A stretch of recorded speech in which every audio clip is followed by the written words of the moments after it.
तानाजी मालुसरे दोर टाकून वरती आले होते. फक्त 60 मावळे घेऊन हा कोंढाणा किल्ला म्हणजेच आत्ताचा सिंहगड किल्ला जिंकलेला आहे. नरवीर सुभेदार तानाजी मालुसरे यांचे समाधीस्थळ. आणि जेव्हापासून गड स्थापन झाला तेव्हापासूनचे हे मंदिर येथेच आहे. टिळक जेव्हा इथे निवासस्थानी होते त्यावेळेला महात्मा गांधी आणि सुभाषचंद्र बोस त्यांना भेटण्यासाठी सिंहगडावर आले होते. अमृतेश्वर भैरव मंदिर आहे.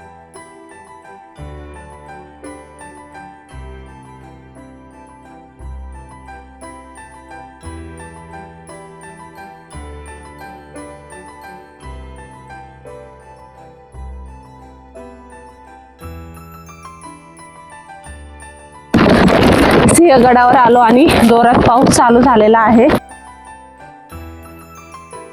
सिंहगडला जाण्यासाठी एंट्री पास 2 व्हीलर साठी 50 रुपये आणि 4 व्हीलर साठी 100 रुपये आहे. येथून आपण एंट्री करतो. सह्याद्रीच्या डोंगररांगामध्ये उभा असलेला हा किल्ला आज पुण्याच्या अगदी जवळ असल्यामुळे अनेकांसाठी हा फक्त ट्रेकिंगचा स्पॉट आहे. पण तुम्हाला माहित आहे का, याच किल्ल्यासाठी छत्रपती शिवाजी महाराजांनी एक अत्यंत धाडसी निर्णय घेतला होता. आणि हा किल्ला जिंकताना एका मावळ्याने आपल्या प्राणांची आहुती दिली. इतिहासात आपण अनेकदा एक वाक्य ऐकतो, गड आला पण सिंह गेला. पण त्या एका वाक्यामागे नेमकी कथा कोणती आहे? तानाजी मालुसरे कोण होते? सिंहगडाला आधी कोंढाणा का म्हणत होते? मुघलांच्या ताब्यात हा किल्ला कसा गेला? तानाजींनी किल्ल्यावर चढाई नेमकी कुठून केली? सूर्याजी मालुसरेंनी काय केले? उदयभान राठोड कोण होता? आणि सर्वात महत्वाचं, इतिहासात सिंहगडाला एवढं विशेष स्थान का मिळालं? आजच्या या व्हिडिओमध्ये आपण सिंहगडाचा फक्त ट्रेक करणार नाही, आपण चालत चालत त्याचा इतिहास समजून घेणार आहोत. किल्ल्याचे दरवाजे, तटबंदी, बुरुज, पाण्याच्या टाक्या, मंदिरे, स्मारके, तानाजींची समाधी, राजाराम महाराजांची समाधी आणि युद्धाशी संबंधित प्रत्येक महत्त्वाची जागा आपण पाहणार आहोत. आणि शेवटी मी तुम्हाला सांगणार आहे, आज सिंहगडावर जाताना तुम्ही कोणत्या गोष्टी लक्षात ठेवायला हव्यात. तर चला पुण्याच्या अगदी जवळ असलेल्या या ऐतिहासिक दुर्गाचा प्रवास सुरू करूया. हा आहे सिंहगड किल्ला. जय शिवराय मित्रांनो, मी विजय, आपले स्वागत आहे ट्रॅव्हल तडका या चॅनलवर. आज आपण आलो आहोत सिंहगडावरती आणि आता आपण सिंहगडावरती जाणार आहोत. पाहू शकता ह्या साईडला गड आहे पण आपल्याला धुक्यांमुळे काही दिसत नाहीये. खाली पार्किंगची मोठी सोय केलेली आहे. इथं गाडी पार्क करून आपण वरती गड चढणार आहोत. चला तर मग धुक्यात हरवलेला सिंहगड आपण आज पाहूया. आता आपण आलो आहोत पुणे दरवाजापाशी. हा 1 नंबरचा दरवाजा आहे, पुणे दरवाजा. हा आहे सिंहगडाचा पुणे दरवाजा. पुण्याच्या दिशेने येणाऱ्या मार्गाशी संबंधित असल्यामुळे या प्रवेशद्वाराला पुणे दरवाजा म्हटले जाते. दरवाजाची रचना पाहिली तर लक्षात येते आपल्याला की शत्रूला सरळ आत प्रवेश करता येत नसे. यासाठी प्रवेश मार्ग वळणदार ठेवलेला आपल्याला दिसतो. किल्ल्याच्या संरक्षणात दरवाजा हा अत्यंत महत्त्वाचा भाग असतो. पुणे दरवाजातून 1 नंबरच्या आत आल्यानंतर आपल्याला इथं पूर्ण गडाचा मॅप दिसतो. आपण आता येथे आहोत. येथून आपण पुणे दरवाजातून आत आलो. त्याच्यानंतर कल्याण दरवाजा आहे, झुंजार बुरुज, कलावंतीनींचा बुरुज, हे सर्व मॅपवर आपल्याला दिसतं. आणि कोणत्या दिशेला काय आहे हे पाहून आपण वरती गडाकडे जाणार आहोत. सिंहगडावर आलो आणि जोरात पाऊस चालू झालेला आहे. आता आपण आलो आहोत पुणे दरवाजापाशी. येथून वरती 2 नंबरचा पुणे दरवाजा आहे. सिंहगडावरील हा पुणे दरवाजा 2. सिंहगडाला एकूण 3 दरवाजे आहेत. कारण हजारो सैनिक घेऊन आलेला शत्रू असला तरी तो प्रवेशद्वारातून आत येऊ शकला नाही तर किल्ला टिकून ठेवणे शक्य होते. त्यामुळे किल्ल्याचे दरवाजे मजबूत पाहिजे. आता आपला एक मित्र पाहायला मिळाला आहे गडावरती. पाहू शकता केवढा मोठा हा खेकडा आहे. पुणे दरवाजा 2 मधून आत आलो आणि पावसामध्ये हा खेकडा आम्हाला पाहायला मिळाला. पुणे दरवाजा म्हणजे फक्त एक दरवाजा नाही. या प्रवेश मार्गावर सलग 3 दरवाजांची संरक्षण व्यवस्था होती. पहिला दरवाजा पार केला तरी शत्रू थेट किल्ल्यात प्रवेश करू शकत नव्हता. प्रत्येक दरवाजा हा पुढच्या संरक्षण रेषेपर्यंत पोहोचण्याआधीचा एक अडथळा होता. आता आपण आलो आहोत पुणे दरवाजा 3 येथे. येथून आपण आता आत जाणार आहोत.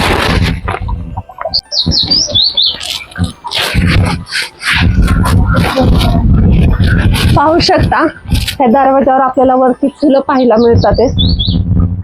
तेव्हाचे हे आपण दरवाजे पाहत आहोत आणि मजबूत असे हे दरवाजे आहेत. त्या काळातली हे नक्षी काम आहे सर्व दरवाजावर.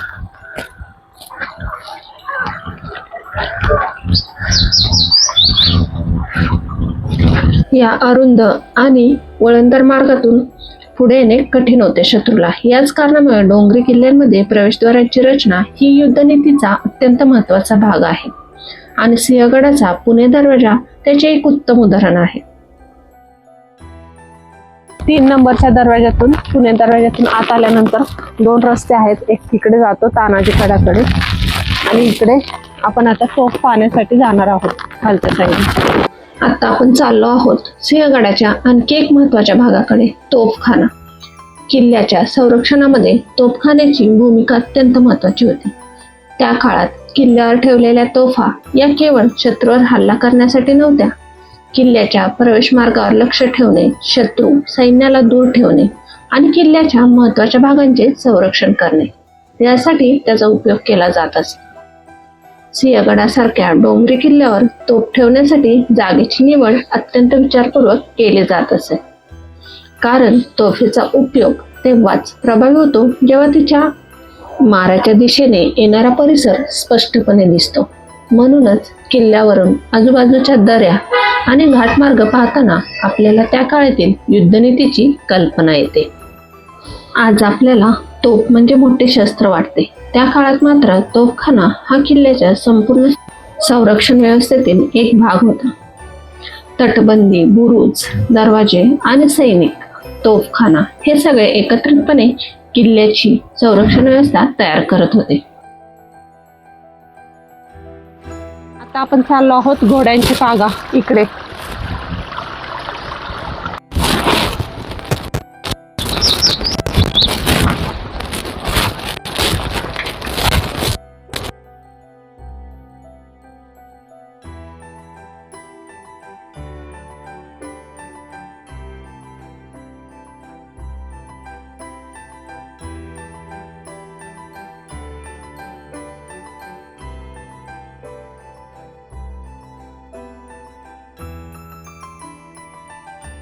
बाहेर सांगितले आहे की घोड्यांची पागा आहे, पण आत आल्यानंतर आपल्याला पाहायला मिळते की घोड्यांच्या हाईटपेक्षा याची हाईट कमी आहे.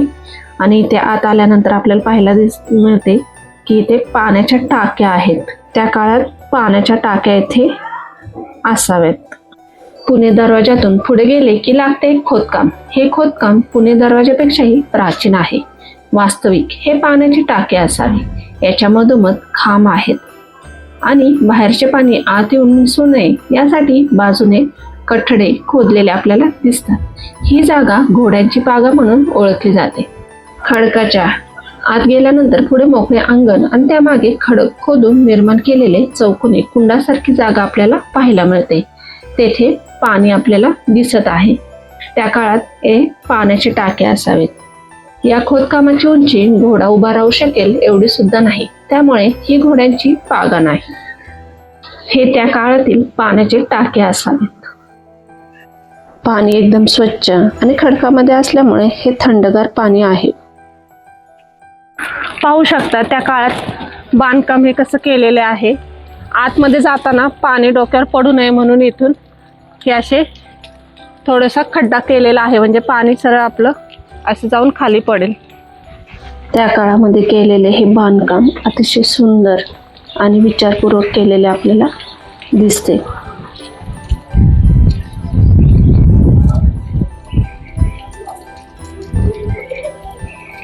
पावसाळ्यात सिंहगडावर आल्यामुळे आठवड्यातच पूर्ण सिंहगड आपल्याला हिरवागार दिसायला चालू होतं. किल्ल्याच्या तटबंदीवरून वाहणारे पाणी, ढगांनी झाकलेले डोंगर, धुक्यांमध्ये हरवलेले कडे आणि आजूबाजूला पसरलेली हिरवाई, हे दृश्य पाहण्यासाठी पावसाळ्यात सिंहगडावर मोठी गर्दी होते. आता इथून 3 रस्ते जातात. इकडे कल्याण दरवाजा आणि देव टाके आहे.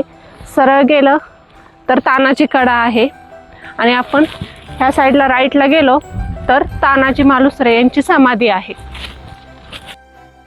आपण राईट साईडला जाताना कोंडाणेश्वर मंदिर आहे ह्या साईडला आणि समोर तानाजी मालुसरे यांची समाधी आहे. आपण आता कोंडाणेश्वर मंदिराकडे चाललो आहोत.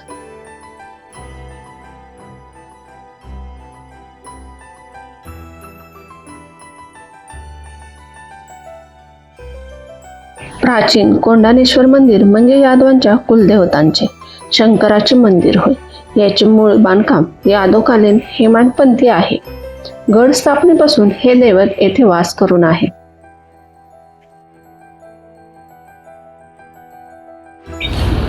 कोंडाणेश्वर मंदिराच्या इथे आल्यानंतर मंदिराच्या समोर आपल्याला हे दीपमाळ दिसत आहे. त्या काळातले हे जुने दीपमाळ आहे आणि समोरच नंदी पण आहे.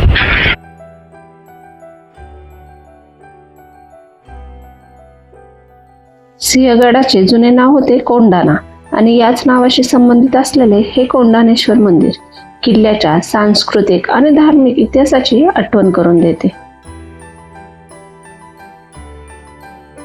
हे मंदिर कोंडाणेश्वर मंदिर आतमध्ये पिंड आहे आणि हे यादवकालीन वास्तू आहे. त्या काळातील हे मंदिर आहे आणि जेव्हापासून गड स्थापन झाला तेव्हापासूनचे हे मंदिर येथेच आहे.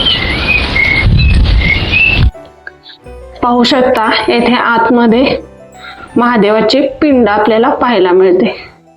हे यादवकालीन मंदिर आहे आणि बाहेर गणपतीची आपल्याला मूर्ती पाहायला मिळत आहे.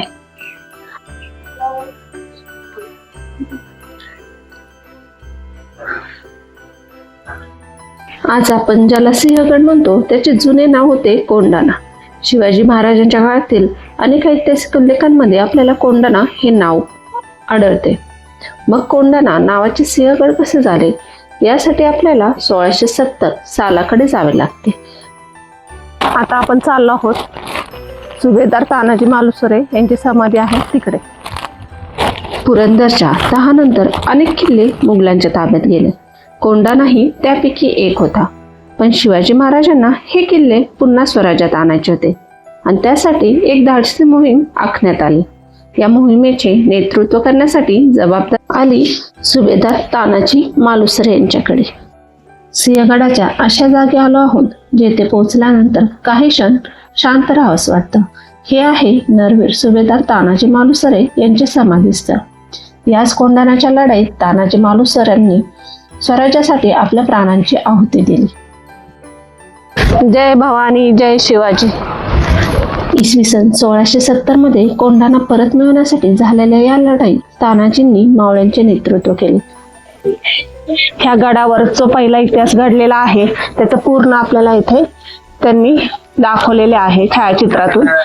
ह्याच्यामध्ये राजमाता जिजाऊ शिवाजी महाराजांना म्हणतात की आपला कोंडाणाही अजून मुघलांच्या ताब्यात आहे आणि तो आपल्याला सर करायचा आहे. तर हा कोंडाणा जिंकण्यासाठी कुणाला पाठवायचा असं शिवाजी महाराज विचार करत होते. त्याच वेळेला तानाजी मालुसरे आपल्या मुलाच्या लग्नाचं आमंत्रण घेऊन छत्रपती शिवाजी महाराजांकडे येतात. तेव्हा शिवाजी महाराज तानाजी मालुसरे यांना कोंडाणा जिंकण्यासाठी पाठवण्याचं ठरवतात. तेव्हा तानाजी मालुसरे म्हणतात की आधी लगीन कोंढाण्याचं मग माझ्या रायबाचं. त्यानंतर तानाजी मालुसरे गड जिंकण्यासाठी येतात. गडावरती दोर टाकून येथे त्यांनी वरती दोरीच्या साहाय्याने गड चढतात. त्यानंतर उदयभान आणि तानाजी मालुसरे यांच्यामध्ये युद्ध होते. या युद्धामध्ये तानाजी मालुसरे यांचा एक हात कापला जातो आणि ते धारातीर्थ पडतात. त्यानंतर त्यांना वीरगती प्राप्त होते. तानाजी मालुसरे यांना वीरगती प्राप्त होते आणि त्याच्यानंतर सर्व मावळे गड सोडून जायला निघतात. तेव्हा त्यांचे भाऊ सूर्याजी मालुसरे म्हणतात की तू एकतर लढा नाहीतर मरा. त्यानंतर त्यांनी दोर कापतात आणि सर्व मावळे गड जिंकायला चालू करतात, युद्ध करतात आणि हा गड जिंकला जातो, कोंडाणा गड. शिवाजी महाराजांना कळतं की आपले मित्र तानाजी मालुसरे वीरगतीला प्राप्त झाले आहेत. त्यानंतर ते राजगडावरनंच कोंढाण्यावर येतात आणि बघतात तर गड तर आलेला आहे पण आपला जिवलग मित्र गेला. ह्याचे त्यांना खूप वाईट वाटते. त्यावेळेला ते बोलतात गड आला पण सिंह गेला. कोंढाणा गडावर जे 1670 मध्ये युद्ध झालं त्याचं पूर्ण आपल्याला हे छायाचित्रातून दिसत आहे. आणि त्याच्यानंतर कोंढाण्याचे नाव सिंहगड हे देण्यात आलं. शिवाजी महाराजांनी कोंढाण्याचं नाव सिंहगड केलं. 1665 मध्ये मिर्झा राजे जयसिंग यांच्या नेतृत्वाखाली मुघलांनी शिवाजी महाराजांवर मोठा दबाव आणला. पुरंदरचा तह झाला. या तहानुसार शिवाजी महाराजांना अनेक किल्ले मुघलांच्या ताब्यात द्यावे लागले. त्यामध्ये कोंढाण्याचाही समावेश होता. पण हा पराभव कायमचा नव्हता. शिवाजी महाराज योग्य वेळेची वाट पाहत होते आणि 1670 मध्ये त्यांनी गमावलेले किल्ले परत मिळवण्याची मोहीम सुरू केली. कोंढाणा हा त्यातील अत्यंत महत्त्वाचा किल्ला होता, कारण कोंढाणा परत मिळवणे म्हणजे पुणे प्रदेशातील स्वराज्याची पकड मजबूत करणे. आता प्रश्न होता, हा किल्ला जिंकणार कोण? तानाजी मालुसरे हे छत्रपती शिवाजी महाराजांचे विश्वासू सरदार आणि मावळ्यातील पराक्रमी योद्धा होते. ते शिवाजी महाराजांचे बालपणीचे सवंगडी होते. पण त्याच वेळेला तानाजी मालुसरे यांच्या मुलाचे लग्न होते रायबाचे. तानाजी मालुसरे यांनी कोंढाण्याची मोहीम स्वीकारली. ते म्हणाले, आधी लगीन कोंढाण्याचं मग माझ्या रायबाचं. आणि सुभेदार तानाजी मालुसरे कोंढाणागड जिंकण्यासाठी येतात. उदयभान आणि तानाजी मालुसरे यांच्यामध्ये प्रचंड युद्ध होते आणि कोंढाणा जिंकला जातो. त्यानंतर शिवाजी महाराज या कोंढाणा गडाचे नाव सिंहगड हे देतात. पाऊस आणि धुका असल्यामुळे आपल्याला गडावरचं काही दिसत नाहीये. ज्या ठिकाणी आपण जाऊ तिथलं थोडंफार आपल्याला दिसत आहे, नाहीतर बाहेरचं पाहू शकता धुक्यांमुळे सगळं झाकलेलं आहे गडावरती. आता आपण आलो आहोत टिळकांचे निवासस्थान आहे. ते टिळक येथे थोडे दिवस राहिले होते. ते निवासस्थान येथे आहे. इथून दरवाजा आहे आतमध्ये आणि हे पाहू शकता आतमध्ये रूम आहेत. आणि टिळक जेव्हा इथे निवासस्थानी होते त्यावेळेला महात्मा गांधी आणि सुभाषचंद्र बोस त्यांना भेटण्यासाठी सिंहगडावर आले होते. लोकमान्य बाळ गंगाधर टिळक हे भारतीय स्वातंत्र्य लढ्यातील एक प्रभावी नेते, समाज जागृती करणारे विचारवंत आणि पत्रकार होते. सिंहगडावरील या ठिकाणी टिळकांचे वास्तव्य आपल्याला पाहायला मिळते. किल्ल्याच्या शांत वातावरणात राहून त्यांनी लेखन, चिंतन आणि आपल्या सार्वजनिक कार्याशी संबंधित कामे केली. सिंहगडाने केवळ तलवारीचा इतिहास पाहिलेला नाही. एका काळात येथे स्वराज्यासाठी युद्ध झाले आणि पुढच्या काळात याच परिसराने देशाच्या स्वातंत्र्याचा विचार करणाऱ्या एका महान नेत्याला आश्रय दिला. टिळकांनी सिंहगडावरील हे निवासस्थान 1890 साली रामलाल नंदाराम यांच्याकडनं घेतलेले होते आणि ते येथे थोडे दिवस उन्हाळ्यामध्ये येऊन थांबत असत ह्या निवासस्थानावर. आणि आपण येथे तोफही पाहू शकतो. दोन्ही साईडला इकडे तोफ आहे. हा आहे सिंहगडाचा आणखी एक इतिहास, तलवारीपासून विचारवंतांपर्यंतचा. कल्याण दरवाजाकडे जाताना आपल्याला हे अमृतेश्वर भैरव मंदिर आहे, तेथे आपण आलेलो आहोत. आतमध्ये अमृतेश्वर भैरव मंदिराकडे आपण चाललो आहोत. सिंहगडावर फिरताना आपल्याला अनेक ठिकाणी किल्ल्याच्या लष्करी इतिहासाबरोबर धार्मिक आणि सांस्कृतिक जीवनाची ओळख पाहायला मिळते. अमृतेश्वर मंदिर हे त्यापैकी एक महत्त्वाचे ठिकाण आहे. किल्ल्यावर राहणारे सैनिक, अधिकारी आणि इतर लोक यांच्या दैनंदिन जीवनात श्रद्धेला महत्त्वाचे स्थान होते. आज मंदिरात उभे राहिल्यावर एक वेगळाच अनुभव येतो. एका बाजूला किल्ल्याची तटबंदी, आजूबाजूला सह्याद्री आणि ऐतिहासिक वातावरणामध्ये असलेले हे अमृतेश्वर मंदिर. यामुळे सिंहगडाचा इतिहास आपल्याला फक्त युद्धाच्या माध्यमातून नाही, तर त्या काळातील श्रद्धा, संस्कृती आणि दैनंदिन जीवनाच्या माध्यमातून समजतो. मंदिराच्या बाहेर आल्यानंतर सुंदर आपल्याला ही फुलं पाहायला मिळतात. सिंहगडावर तानाजींच्या पराक्रमाची कथा ऐकतो, तोफखाना पाहतो, पुणे दरवाजा पाहतो. पण अशा मंदिरातून आपल्याला किल्ल्यावरचे जीवन कसे होते याची वेगळीच बाजू दिसते. म्हणून सिंहगडावर आलात तर अमृतेश्वर मंदिरालाही भेट द्या. बाहेर आपल्याला काही तोफाही पाहायला मिळतात. अमृतेश्वर मंदिराच्या साईडला आपल्याला हे मोठे तळे पाहायला मिळते. या तळ्यामध्ये छोटे छोटे आपल्याला मासे दिसत आहेत. धुका असल्यामुळे थोडेसे स्पष्ट दिसणार नाही, पण एकदम छोटे छोटे आपल्याला इथे फिश पाहायला मिळतात. पाहू शकता येथे आपल्याला छोटे छोटे मासे पाहायला मिळतात तळ्यामध्ये. येथे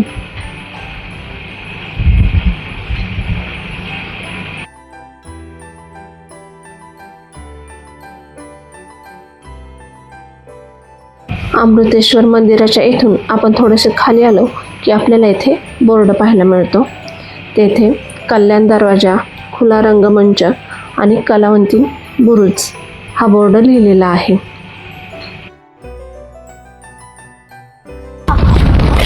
आता आपण सरळ आलो की इकडं कलावंती बुरुज आहे, त्या साईडला आपण चाललेलो आहोत. कलावंतीन बुरुज हा किल्ल्याच्या संरक्षण व्यवस्थेतील एक भाग आहे. उंच कड्याच्या परिसरात असलेली त्याची जागा पाहिली की त्या काळात किल्ल्याचे संरक्षण किती आव्हानात्मक असावे याची कल्पना आपल्याला येते. सिंहगडावर धुकं असल्यामुळे सिंहगडावरील परिसर एकदम सुंदर आपल्याला पाहायला मिळत होता. बुरुजाकडे जाताना आपल्याला इथं पाण्याचे टाके पाहायला मिळत आहे. सिंहगड किल्ला पुणे शहरापासून साधारण 25 ते 30 किलोमीटर अंतरावर आहे. पुण्याच्या नैऋत्य दिशेला सह्याद्रीच्या भुलेश्वर रांगेत हा किल्ला वसलेला आहे. पुण्यापासून सिंहगडकडे जाण्यासाठी आपण सिंहगड रोडने पुढे येतो. डोंजे गाव पार केल्यानंतर घाटाचा रस्ता सुरू होतो आणि हळूहळू आपल्याला सिंहगडाचा डोंगर दिसायला लागतो.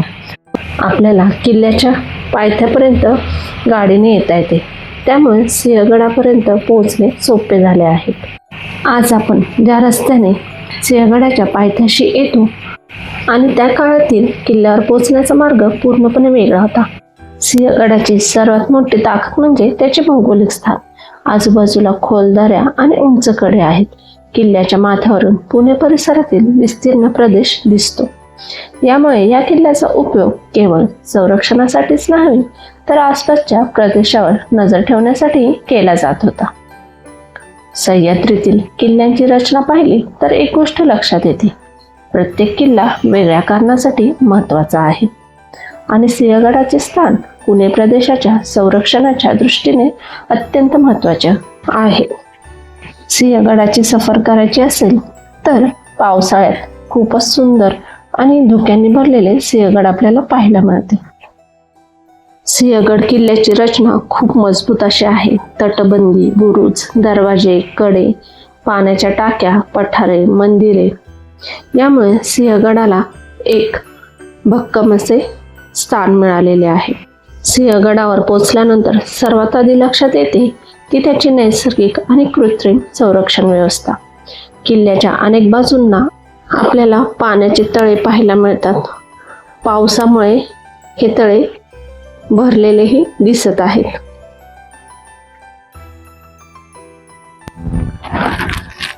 कलावंतीन बुरुजाकडे जाताना आपल्याला इथे एक रोड आहे दुसरा, तिथून आपण ह्या तानाजी कडा येथे आलेलो आहोत.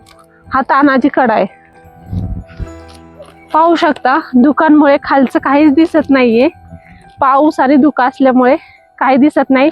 थोडेसे धुकं बाजूला झाले की छोटे छोटे आपल्याला गावं दिसतात. तर मित्रांनो, आता आपण आलो आहोत सिंहगडाच्या सर्वात प्रसिद्ध आणि रोमांचक ठिकाणापैकी एक, तानाजी कडा. समोर दिसणारा हा उभा कडा पाहिल्यावर एक प्रश्न नक्की पडतो. या कड्यावरून माणूस किल्ल्यावर चढला तरी कसा असेल? इसवी सन 1670 मध्ये कोंढाणा परत मिळवण्यासाठी तानाजी मालुसरे यांच्या नेतृत्वाखाली मोहीम आखण्यात आली. तानाजी आणि त्यांच्या मावळ्यांनी किल्ल्याच्या अत्यंत कठीण कड्यावरून चढाई केली. ही चढाई यशवंती नावाच्या घोरपडीची आहे. असे मानले जातात की घोरपडीच्या साहाय्याने दोर वर नेण्यात आला आणि त्या दोरीच्या मदतीने मावळ्यांनी कडा चढला. हाच तानाजी कडा जेथून तानाजी मालुसरे दोर टाकून वरती आले होते. फक्त 60 मावळे घेऊन हा कोंढाणा किल्ला म्हणजेच आत्ताचा सिंहगड किल्ला जिंकलेला आहे. कोंढाण्याची चढाई अत्यंत कठीण होती आणि तानाजींच्या नेतृत्वाखाली मावळ्यांनी धाडसी हल्ला केला आणि कोंढाणा म्हणजे आत्ताचा सिंहगड किल्ला जिंकला गेला. म्हणूनच हा कडा आज तानाजी कडा म्हणून ओळखला जातो. तानाजी कडा पाहून झाल्यानंतर तसेच आपण पुढे गेलो की कलावंती बुरुज आहे.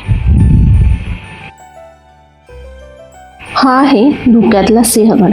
काही क्षणापूर्वी स्पष्ट दिसणारी तटबंदी, समोरचे डोंगर आणि खोलदऱ्या सगळं काही धुक्यात हळूहळू अदृश्य होतं. कधी कधी असं वाटतं आपण किल्ल्यावर नाही तर ढगांच्या मध्ये उभे आहोत.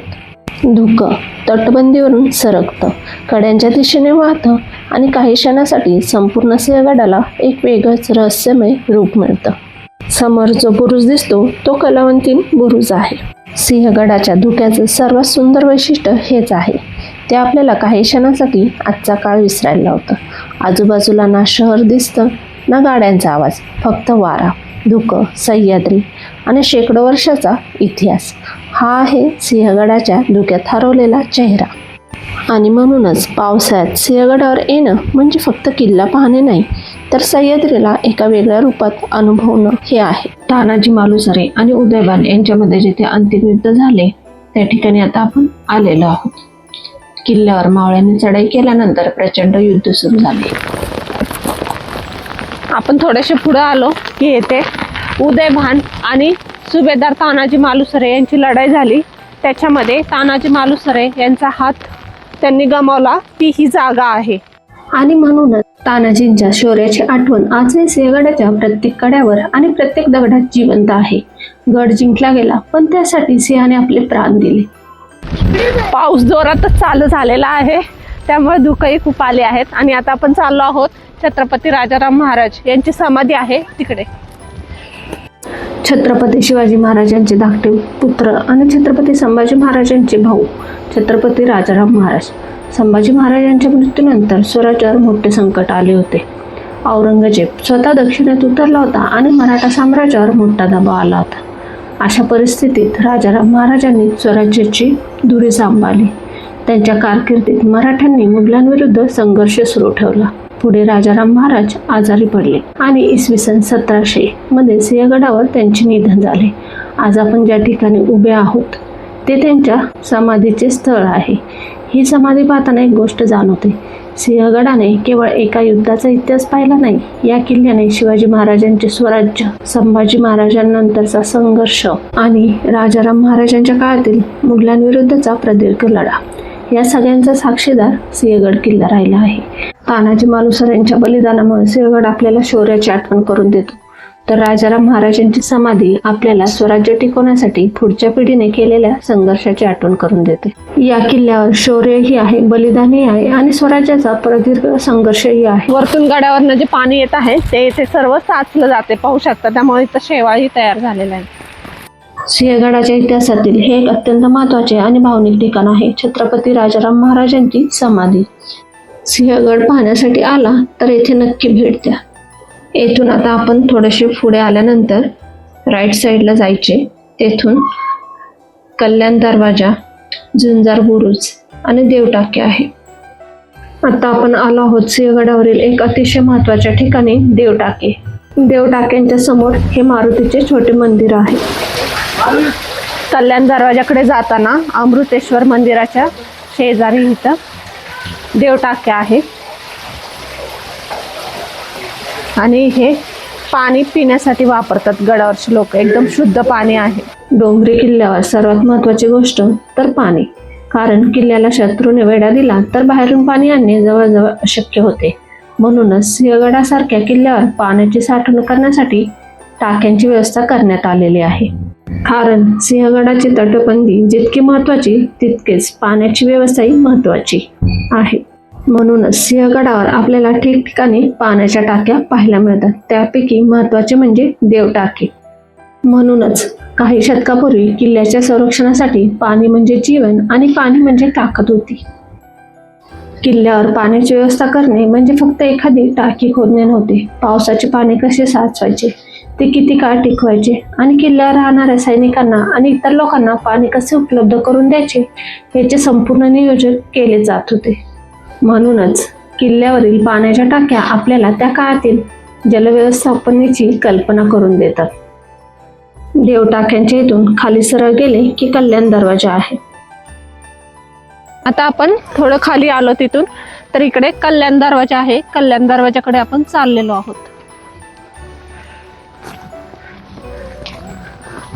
सिंहगडावर येताना आपल्याला पुणे दरवाजा 1, 2 आणि 3 असे 3 दरवाजे आपल्याला पार करून वरती यावे लागते. आणि त्याच्या दुसऱ्या साईडला, अपोजिट साईडला कल्याण दरवाजा आहे.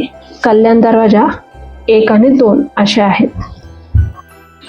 सिंहगडाचा आणखी एक महत्त्वाचा प्रवेश मार्ग म्हणजे कल्याण दरवाजा. याच भागाशी तानाजींच्या कोंढाण्याची मोहीम जोडलेली आहे. या दरवाजाला विशेष महत्त्व आहे. किल्ल्यावर फिरताना आपण केवळ दगड आणि भिंती पाहू नयेत. या प्रत्येक जागेच्या मागे एक काळ, एक युद्ध आणि अनेक माणसांचे जीवन आहे. म्हणूनच सिंहगड हा केवळ ट्रेक नाही, तो एक चालता बोलता इतिहास आहे. कल्याण दरवाजा हा किल्ल्याच्या पश्चिम दक्षिण बाजूला असलेला प्रवेश मार्ग आहे. हा आहे कल्याण दरवाजा 2. किल्ल्याच्या संरक्षणासाठी प्रवेश मार्ग सरळ आणि सहज ठेवलेला नव्हता. दरवाजापर्यंत पोहोचण्यासाठीचा मार्ग शत्रूसाठी एक आव्हानच होते. कल्याण दरवाजाच्या इथे आत आल्यानंतर अशा आपल्याला दिवट्या पाहायला मिळतात, जेथे मावळे थांबत होते. पहारेकऱ्यांसाठी येथे राहण्याची सोय केलेली आपल्याला दिसते. कल्याण दरवाजाच्या इथे पाहू शकता, दरवाजाच्या इथं आपल्याला छोटे चौकोन पाहायला मिळतात. त्या काळी ते असे दरवाजाला हुंटी म्हणून लावायचे, त्याच्यासाठी याचा उपयोग केला जात होता. दोन्ही साईडला आपल्याला दिसतात. आणि याच कल्याण दरवाजाशी तानाजी मालुसरे यांच्या कोंढाण्याची मोहीम जोडलेली आहे. इसवी सन 1670 मध्ये कोंढाणा परत मिळवण्यासाठी तानाजींच्या नेतृत्वाखाली मावळ्यांनी धाडसी मोहीम केली. हाही कल्याण दरवाजा आहे. असे 2 दरवाजे आहेत, तो एक आणि हा एक पहिला दरवाजा, कल्याण दरवाजा. सिंहगडावरील तानाजी कडा आपण जो पाहिला, तेथून काही मावळ्यांनी दोर टाकून वर आले, किल्ल्यावर प्रवेश केला आणि त्यानंतर काही मावळ्यांनी आतून हा कल्याण दरवाजा उघडला आणि त्यानंतर इतर मावळ्यांना किल्ल्यात प्रवेश मिळाला. सिंहगडावर आला तर पुणे दरवाजासोबत कल्याण दरवाजाही नक्की पहा. तानाजींच्या मृत्यूनंतर मावळ्यांच्या मनात मोठा धक्का बसला, पण तानाजींचे बंधू सूर्याजी मालुसरे यांनी सैनिकांना पुन्हा एकत्र केले आणि याच कल्याण दरवाजातून ते आत आले.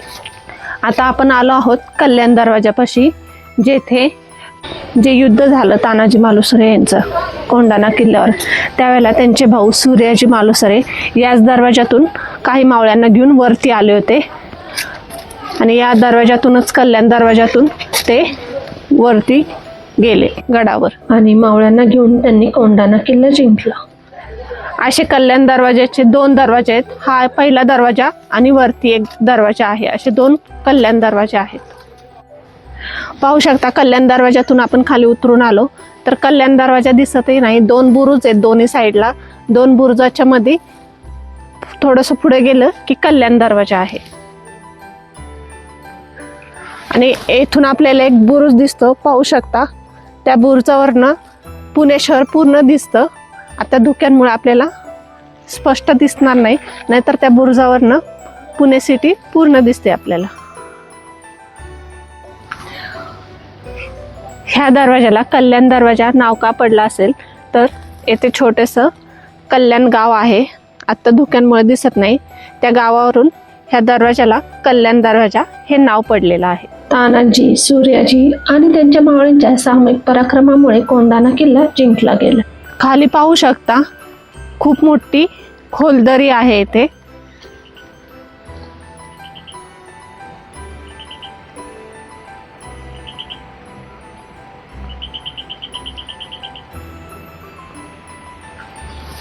कल्याण दरवाजाच्या इथे आलो की आपल्याला पूर्ण सिंहगड दिसतं, पण आज धुकं खूप आहे आणि पाऊसही आहे, त्यामुळे स्पष्ट दिसत नाहीये.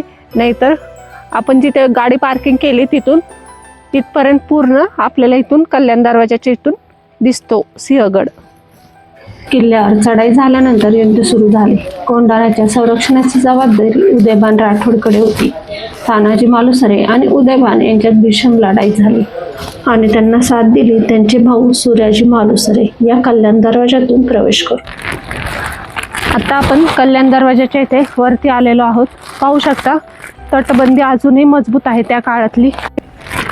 आणि पाहू शकता, येथे कोण शत्रू वगैरे येत असेल किंवा तेल सोडण्यासाठी अशा छोट्या छोट्या आपल्याला जागा केलेल्या पाहायला मिळतात. तटबंदीवरून सैनिकांना किल्ल्याच्या बाहेरील परिसरावर लक्ष ठेवता येत असे. तर बुरुज हे संरक्षणासाठी आणि शत्रूच्या हालचालीवर नजर ठेवण्यासाठी महत्त्वाचे ठिकाण होते. सिंहगडाच्या तटबंदीचा काही भाग आजही आपल्याला पाहायला मिळतो. ह्या साईडला कल्याण दरवाजा आहे आणि ह्या साईडला झुंजार बुरुज आहे. झुंजार बुरुजावर जाण्यासाठी प्रॉपर अशा पायऱ्या नाही आहेत, असे दगड आहेत आणि आपल्याला अशाच रस्त्यावरून वरती झुंजार बुरुजाकडे जावं. झुंजारपूरच्याकडे जाताना उदयभान राठोड याचे आपल्याला थडगे पाहायला मिळते. उदयभान हे मुघलांच्या बाजूने होते, त्यामुळे याची अशी अवस्था झाली आणि आपले तानाजी मालुसरे हे स्वराज्यासाठी लढले आणि पूर्ण सिंहगड किल्ला त्यांनी स्वराज्यात आणला. सिंहगडाचा इतिहास आपल्याला अनेक गोष्टी शिकवतो. नेतृत्व, धैर्य, निष्ठा आणि सर्वात महत्त्वाचे म्हणजे उद्दिष्टासाठी स्वतःपेक्षा मोठ्या गोष्टीचा विचार करण्याची ताकद. तानाजी मालुसरे यांचे युद्ध ते स्वराज्याच्या ध्येयासाठी केलेल्या त्यागाची, सूर्याजींची भूमिका आपल्याला संकटाच्या वेळी नेतृत्व कसे टिकवायचे हे दाखवते. असंच आपण इथून खाली गेलो तर झुंजार बुरुज आहे. त्या धुक्यांमुळे स्पष्ट दिसत नाही. इथून थोडंसं जवळच झुंजार बुरुज आहे. झुंजार बुरुज नावाप्रमाणेच हा बुरुज सिंहगडाच्या लढाऊ आणि मजबूत संरक्षण व्यवस्थेची आठवण करून देतो. किल्ल्यावरील बुरुजाचा मुख्य उद्देश शत्रूच्या हालचालीवर लक्ष ठेवणे आणि किल्ल्याच्या तटबंदीचे संरक्षण करणे हे होते. सिंहगडाची खरी ताकद फक्त त्याच्या उंचीमध्ये नव्हती. नैसर्गिक कडे, तटबंदी, दरवाजे, बुरुज आणि सैनिकांची रणनीती यामुळे किल्ला मजबूत होता. आज झुंजार बुरुजावर उभा राहून पाहिले तर सिंहगडाची नैसर्गिक संरक्षण व्यवस्था लगेच लक्षात येते.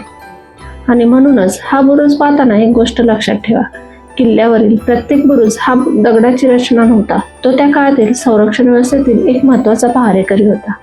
आज आपण येथे इतिहास पाहण्यासाठी आलो आहोत, पण काही शतकापूर्वी या जागेवरून सैनिक स्वराज्याच्या किल्ल्याची राखण करत होते आणि कदाचित म्हणूनच सिंहगडाची तटबंदी आणि त्यावरील बुरुज आजही आपल्याला त्या काळातील शौर्याची आठवण करून देतात. आज आपण सिंहगडावरील सर्व पॉइंट या व्हिडिओमध्ये कव्हर केलेले आहेत. तानाजी मालुसरे यांची समाधी स्थान, सिंहगडाला आधी कोंढाणा का म्हणत होते, तानाजींनी किल्ल्यावर चढाई नेमकी कुठून केली, हे सर्व आपण पॉइंट या व्हिडिओमध्ये दाखवलेले आहे. तर मित्रांनो, आज आपण सिंहगडाचा प्रवास केला. कोंढाण्यापासून सिंहगडापर्यंत, पुरंदरच्या तहापासून 1670च्या मोहिमेपर्यंत, तानाजी मालुसरेंपासून सूर्याजी मालुसरेंपर्यंत, पुणे दरवाजापासून कल्याण दरवाजापर्यंत आणि तानाजींच्या समाधीपासून राजाराम महाराजांच्या समाधीपर्यंत. सिंहगडाचा प्रत्येक दगड आपल्याला इतिहासाची एक वेगळी गोष्ट सांगतो. पुढच्या वेळी तुम्ही जर सिंहगडावर आलात तर फक्त ट्रेक करायला येऊ नका. काही मिनिटे थांबा, या कड्यांकडे पहा, या तटबंदीकडे पहा आणि मनात एक प्रश्न विचारा, या भूमीवर आपल्या आधी येथे कोण उभे होते? कदाचित त्या क्षणी सिंहगड तुम्हाला इतिहासाच्या पुस्तकापेक्षा खूप जवळचा वाटेल. महाराष्ट्राचा इतिहास जाणून घ्या आणि तो पुढच्या पिढीपर्यंत पोहोचवा. सिंहगड फिरताना काही गोष्टी लक्षात ठेवा. पावसाळ्यात दरड, घसरडे असतात. किल्ल्याच्या ऐतिहासिक वास्तूवर नावे लिहू नका आणि सर्वात महत्त्वाचे, इतिहासाचा आदर करा. आपण ज्या वस्तू पाहत आहोत त्या अनेक शतकांचा वारसा आहे. तर मित्रांनो, आपण पावसाळ्यामध्ये सिंहगडवरती आलो होतो आणि सिंहगडवरील सर्व पॉइंट आपण या व्हिडिओमध्ये कव्हर केलेले आहेत. एकदा तरी सिंहगडवरती तुम्ही पावसाळ्यामध्ये भेट द्या. पाहायला खूप सुंदर आहे इथला परिसर आणि धुक्यांनी भरलेलं आणि पावसाळ्यात पाहण्यासारखं आहे. सिंहगडचा व्हिडिओ तुम्हाला आवडला असेल तर व्हिडिओला लाईक, शेअर आणि सबस्क्राईब करा. जय जिजाऊ, जय शिवराय. सिंहगडावर आल्यानंतर एक गोष्ट अनेक पर्यटक आवर्जून करतात आणि ती म्हणजे स्थानिक खाद्यपदार्थांचा आस्वाद. पिठलं भाकरी, कांदा भजी, ताक आणि गरमागरम झुणका भाकरी. ट्रेकनंतर हे पदार्थ खाण्याची मजा वेगळी, पण स्थानिक अन्नाचा आनंद घेताना परिसर स्वच्छ ठेवणे ही आपली जबाबदारी आहे. येथे सुंदर असे आपल्याला येथे पेरू, कैरी, अननस, गरमागरम मटकी असे बरेच पदार्थ आपल्याला येथे पाहायला मिळतात. पावसामध्ये हे पदार्थ खाण्याची मजा काही वेगळीच असते. आम्ही येथे कांदा भजी घेतली होती. सिंहगडावरील कांदा भजी खायला खूप छान आहे. कोंढाणा जिंकण्यासाठी तानाजी मालुसरे आणि त्यांच्या मावळ्यांनी प्राणार्पणाने संघर्ष केला आणि तानाजींनी स्वराज्यासाठी बलिदान दिले. म्हणूनच सिंहगडावर उभे राहून या युद्धाची आठवण झाली की आपल्याला फक्त तलवारीची झुंज दिसू नये, त्यामागे दिसायला हवा स्वराज्यासाठी लढणाऱ्या मावळ्यांचा निर्धार.